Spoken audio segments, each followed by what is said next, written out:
fenomena ini juga yang kemudian akhirnya melahirkan suatu persepsi di masyarakat bahwa dengan memiliki asuransi, dengan tadi sudah menabung, akhirnya ada yang menganggap bahwa ini sebagai jalur investasi. Bagaimana Anda melihat fenomena ini dan seperti apa kita membedakan yang mana investasi, menabung dan juga asuransi? Jadi seperti saya bilang tadi ya, sebaiknya si perusahaan asuransi melalui agennya tidak mengesankan bahwa ini adalah menabung. Tapi saya mengerti bahwa bagi si perusahaan asuransi, Pak Safir, kalau kita tidak pakai kata menabung, nanti orang jarang yang mau ikut. Saya pikir ini sudah saatnya kita kasih edukasi ke nasabah bahwa mengikuti asuransi itu sama seperti membeli payung. Ya, ini sekarang lagi hujan nih di luar ya. Payung, kalau kita beli payung, Mas Abdi, payung itu tidak menjamin hujan tidak akan turun, tapi payung menjamin bahwa kita tidak akan basah kalau ada hujan. Gitu ya. Ya.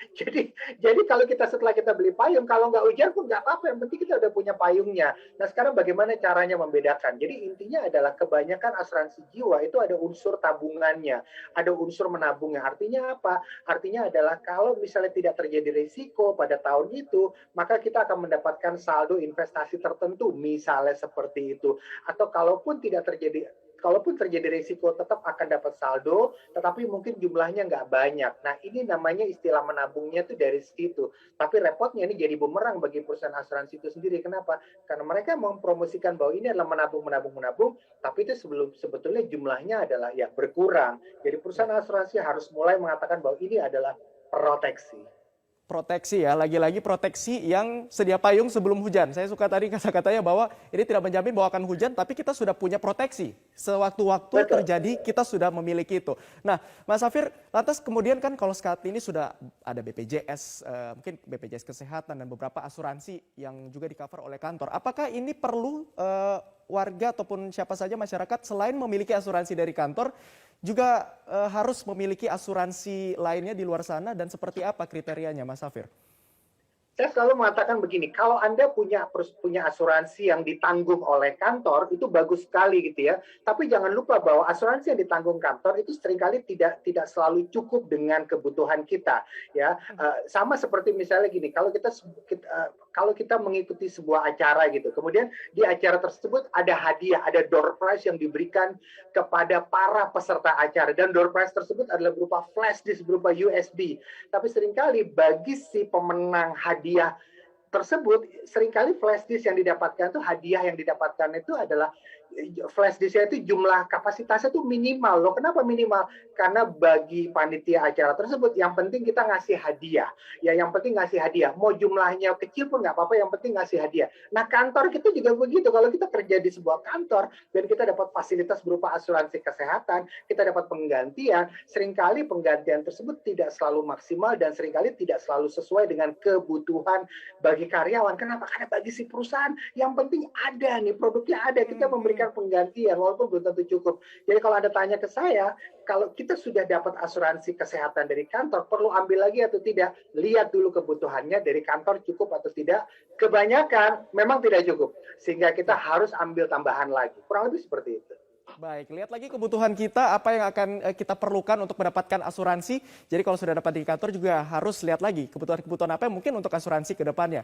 Mas Safir, kemudian yang menjadi pertanyaan berikutnya adalah bagaimana indikator apa saja untuk menentukan asuransi yang tepat untuk kita? Pasti banyak sekali, saya tahu banyak sekali perusahaan asuransi, asuransi jiwa, kesehatan, pendidikan. Indikator yang paling penting yang perlu diketahui oleh masyarakat apa saja, Mas Safir? Ketahuilah bahwa yang namanya jasa asuransi itu pada dasarnya hanya ada 3. Jadi pertama adalah asuransi jiwa. Dulu namanya asuransi kematian, death insurance. Tapi karena kedengarannya nggak enak asuransi kematian itu, maka diganti kata-kata menjadi asuransi jiwa. Itu yang pertama. Kemudian kedua adalah asuransi kesehatan. Dan yang ketiga adalah asuransi kerugian, seperti misalnya mobil, rumah, dan lain sebagainya. Nah, pada prakteknya yang namanya asuransi kesehatan itu seringkali ditempel pada produk asuransi jiwa dan namanya berubah menjadi manfaat kesehatan. Jadi kita mengambil asuransi jiwa yang ada manfaat kesehatan. Jadi kalau Anda tanya ke saya, apa yang harus kita lakukan, apa yang diperlukan? Nomor 1, kalau kita masih single, kita belum punya tanggungan. tidak punya utang sama sekali. Minimal adalah asuransi kesehatan. Ini minimal harus dimiliki oleh para jomblo-jomblo di luar sana gitu. Itu asuransi kesehatan. Nah, kemudian Iya. yang kedua adalah kalau misalnya kita sudah punya tanggungan, mungkin ya, kita sudah punya anak yang kita tanggung, maka jelas kita perlu proteksi. Kenapa? Karena kalau ada apa-apa sama kita, biar perusahaan asuransi lah yang akan memberikan sejumlah dana yang bisa digunakan untuk penerus kita meneruskan kehidupannya. Disinilah mereka butuh asuransi jiwa. Dan kalau kita bicara asuransi jiwa, kalau bisa juga yang ditempel dengan manfaat kesehatan. Nah, ini satu lagi, ada asuransi jiwa yang dia memberikan full proteksi ya. Jadi kalau tidak ada risiko terjadi di tahun itu, ya sudah uangnya hilang gitu. Tapi enaknya biasanya produk seperti ini murah. Walaupun kebanyakan produk seperti ini tidak disukai oleh para agen asuransi karena biasanya komisinya kecil gitu ya. Nah, produk lain ada lagi yang kedua namanya produk asuransi jiwa yang dicampur dengan unsur investasi. Seperti kalau Ya. zaman dulu ada yang namanya asuransi jiwa dwiguna, ada asuransi jiwa seumur hidup, bahkan yang sekarang lebih modern adalah unit link. Jadi unit link ini ibaratnya reksadana plus asuransi. Jadi intinya adalah kita ikutan, intinya ya, kemudian nanti dari situ ada potongan-potongan yang kita gunakan akan dipotong untuk bayar proteksi, kemudian ditabung juga. Nanti kalau tidak terjadi risiko, kita akan mendapatkan dana yang cukup besar, walaupun jumlah dana tersebut tetap lebih sedikit daripada jumlah yang kita setor. Jadi kalau Anda tanya saya, produk mana yang terbaik, para perencana keuangan selalu bilang bahwa produk asuransi jiwa terbaik adalah produk asuransi jiwa yang full proteksi, nggak pakai embel-embel tabungan.